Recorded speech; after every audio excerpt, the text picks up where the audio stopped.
എല്ലാവരും ചായ കുടിച്ചാ? ഞാൻ കുടിക്കട്ടെ. ഇന്ന് കടി കടലക്ക പൊങ്ങിച്ചതും പിന്നെ അരി ആവിക്ക് വെച്ച് വേവിച്ചിട്ട് അതും. കടലക്ക പൊങ്ങിച്ചത് എനിക്ക് നല്ല ഇഷ്ടമാണ്. കടലക്ക കറി വെച്ചത് ഇഷ്ടമല്ല. ലേശം മല്ലിപ്പൊടിയും ലേശം ചിക്കൻ മസാലപ്പൊടിയും ലേശം മുളക് പൊടി മഞ്ഞൾപ്പൊടിയും ഇട്ടിട്ട് വേവിച്ചിട്ട് വറുത്തിട്ടിട്ട് അടിപൊളി ടേസ്റ്റാണ്. കടലക്ക വായിലിട്ടിട്ട് വർത്താനം പറയാൻ പാടില്ല. കടലക്ക തൊണ്ടയിൽ കുടുങ്ങിയിട്ട് മരിച്ച ചരിത്രം വരെ കേട്ടിട്ടുണ്ട്.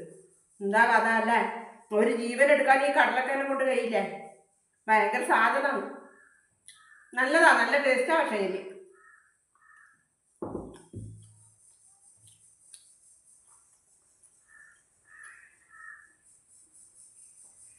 ഇത് ആവിക്ക് വെച്ചിട്ട് കൊയക്കട്ട പോലെ ഇത് പരത്തി എടുത്തിട്ട് മുറിച്ചിട്ടാണ്. കടലക്കൻ്റെ ഒപ്പം ഇങ്ങനെ കഴിക്കാൻ നല്ല രസമാണ്. ഇത് ചിക്കൻ മസാലപ്പൊടീൻ്റെ മണമെല്ലാം ഉള്ളതുകൊണ്ട് നല്ല രസമുണ്ട്. കട്ടൻ ചായയും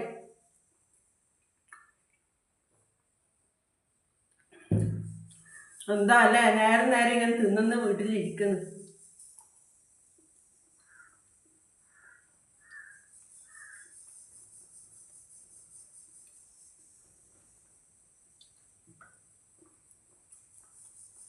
എന്നാ കേൾക്കട്ടെ.